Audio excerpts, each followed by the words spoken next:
Hello. It's a fine day today.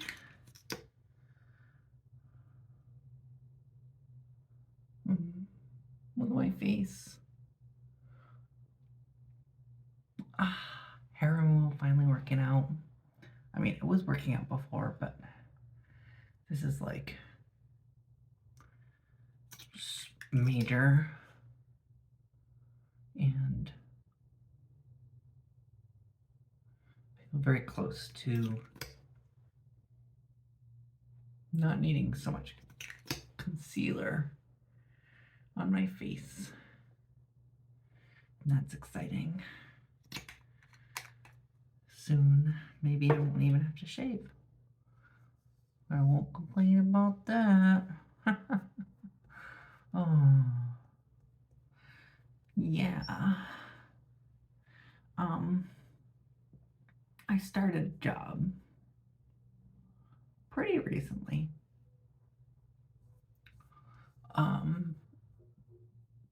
At a college. Well, I won't say where that is, but I'm sure the enterprising of you could figure out where I work, but please don't. It's not necessary. Nobody will benefit from that. And that's beside the point. Where I work has nothing to do with really the gist of my story. So I started this new job, and one of the things that I like to do when I start a new job is just sort of get a lay of the land. So I like get myself situated in my office, get myself situated at my desk, and then I use some free time that I might have to pick up my things, wander around a little bit, get to know the spaces and the areas.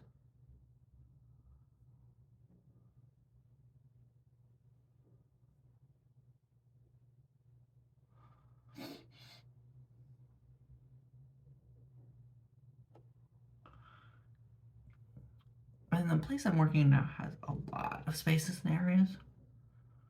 Some are much more practical to visit than others, I would say.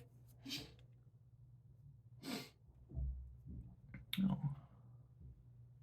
Interesting how like looking at my face in different areas and then camera lens, I can see different problem areas.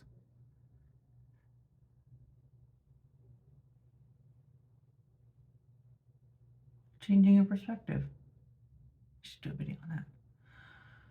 Oh, my story is I was wandering around one day and I was in this building and I was just taking the elevator up across floors and just sort of seeing what this one building had to offer. It was a smaller building. Maybe just a couple of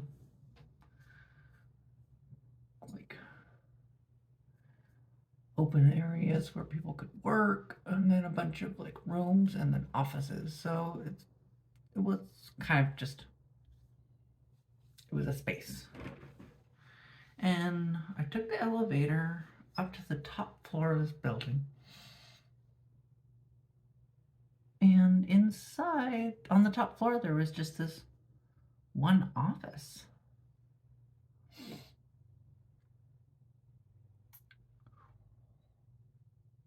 And it was a janitorial office, of course. When you just have one office. And then a bunch of HVAC, which I didn't tell you about. But you just have one office, and there's a little bit of HVAC stuff in the office. It's kind of like tubes coming in and out of everywhere. And there's not really much else besides like utility closets and this office. So obviously it was a custodial office, but really the top of this building was kind of like this secret, like high level thing that like at the top of this building, like nobody would ever go there. There's literally no reason to go there unless you need specifically to talk to this one person whose office this is. But on my way down, I stopped to take a moment to look at my phone while I was sort of in the stairwell because I decided, all right, I already took the elevator. Why not take the stairs back down? And while I'm standing there, this woman comes up the stairs, which kind of startles me because it seems like only one person's going to be going up there. So I just happened to be in the stairwell at the same time that this woman was going up to her office. I wasn't there a long time, 5 minutes most. And she even remarked that she didn't spend a whole lot of time in her office. So it seemed odd that, like, we just happened to fortuitously come across each other at this one time. And, she asked if I needed anything from her, which I didn't. I was just wandering around. And she was very sweet. We didn't talk too long. But it gave me this feeling that it's hard to describe. It was this idea that something's going on that wasn't related to me, that had very little bearing on my experience of my job. And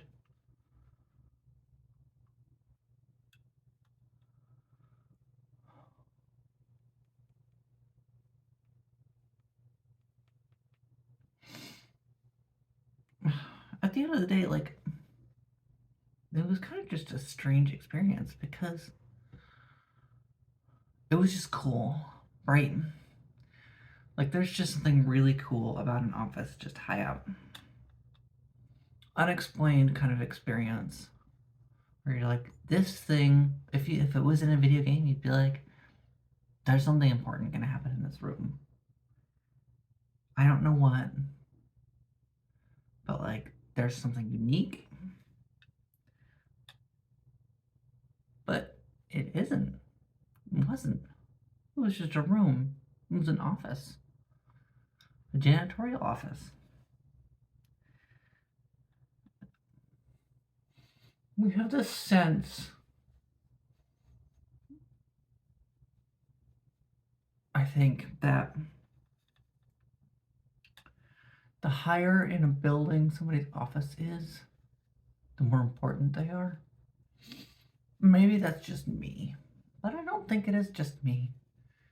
There's like the concept of the king sitting on his throne, or the queen on her throne, high above their pupils. Pupils? What do you call the people? Just like being royalty.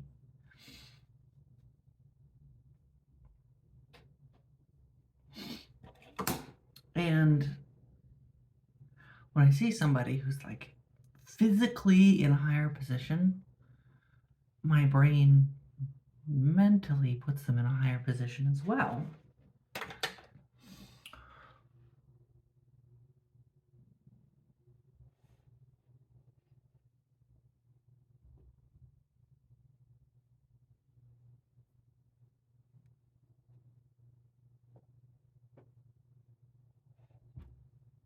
Okay.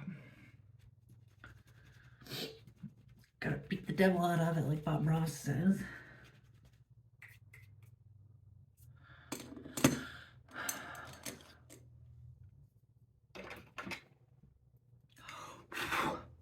But what does anything of this have to do with video games?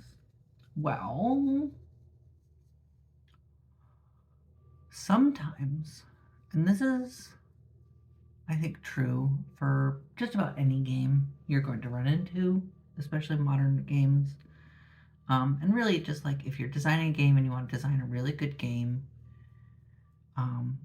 and of course, these rules are not hard and fast rules, because who am I? I'm just a girl puts makeup on in the morning. There's this world underneath the world that you're designing. There's a whole galaxy of stuff that's going on that your players will never see. Okay, so you have the world your players are going to see. Imagine there's an infographic that I'm prepared enough to make this. There's a world your players are going to see or have available to them to see. Because you're going to have games where first 100 times they play a game, or maybe they'll never see a certain thing, but it is available for them to see in the world of your game.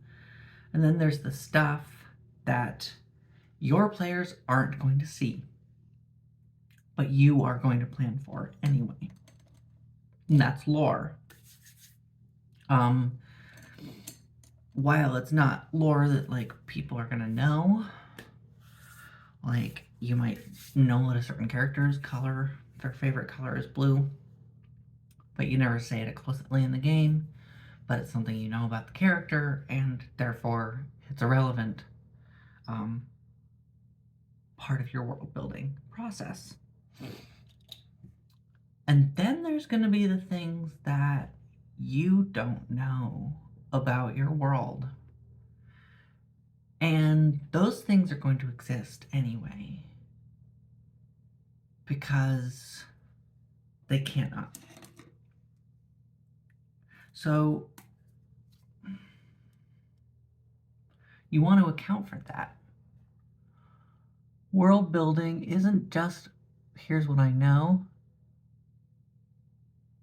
about the world. It's about creating the sense that even as the designer, there are things about your world that you aren't going to know, that you aren't going to have planned for.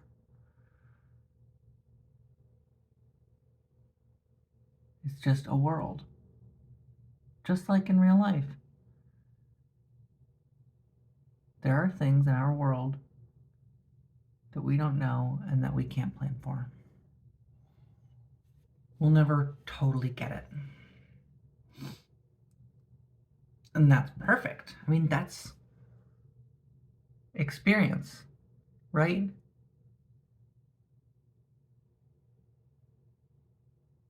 There's gravity in that.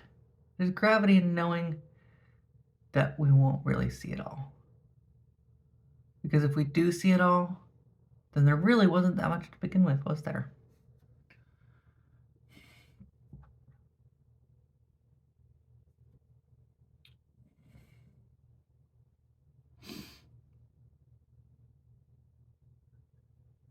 I'm going for bright and bold today.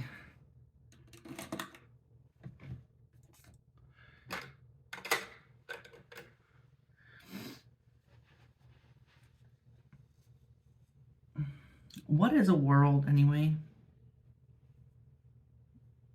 That's kind of a question. Because it's not just the cityscape that your character resides in. It's not just buildings. And it's not just planets.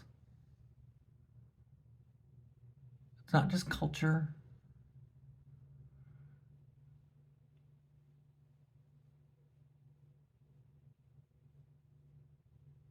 It's the idea that there's something outside of what matters to us.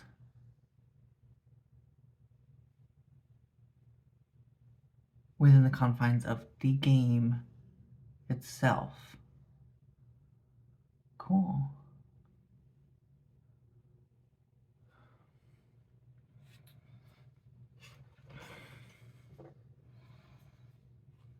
World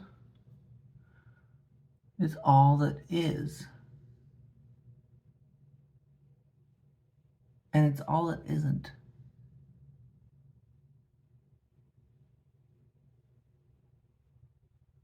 And the best worlds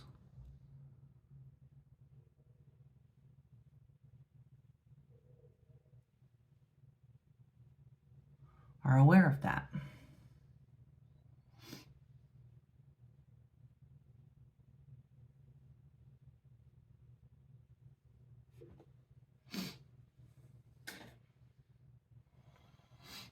The best worlds know that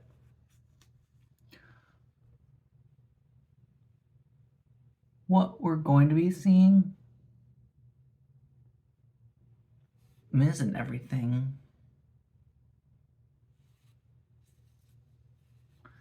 It's not even a fraction of the totality.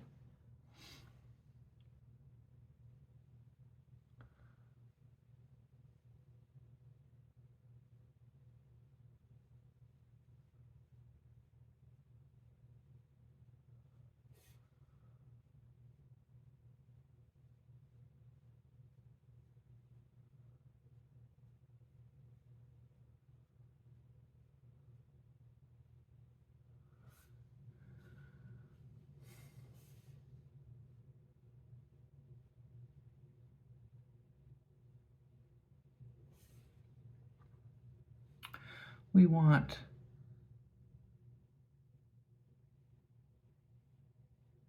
to feel as though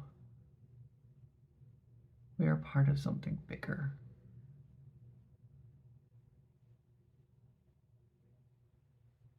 Even just as gamers, we want that sense of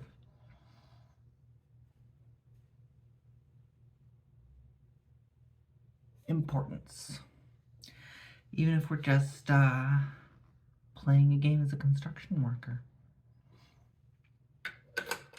building a building, house builder 2023, right? We want to know that what we're doing has consequence in a sort of broader exchange.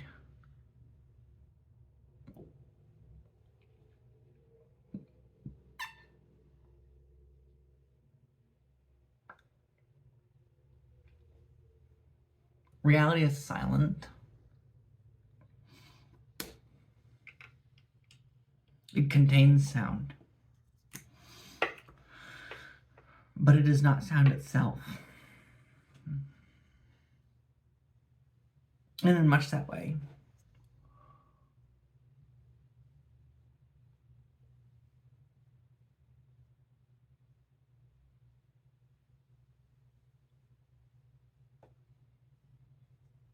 our game may contain multitudes,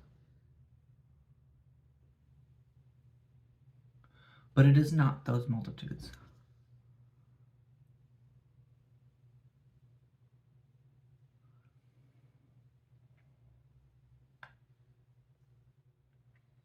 And it is a little bit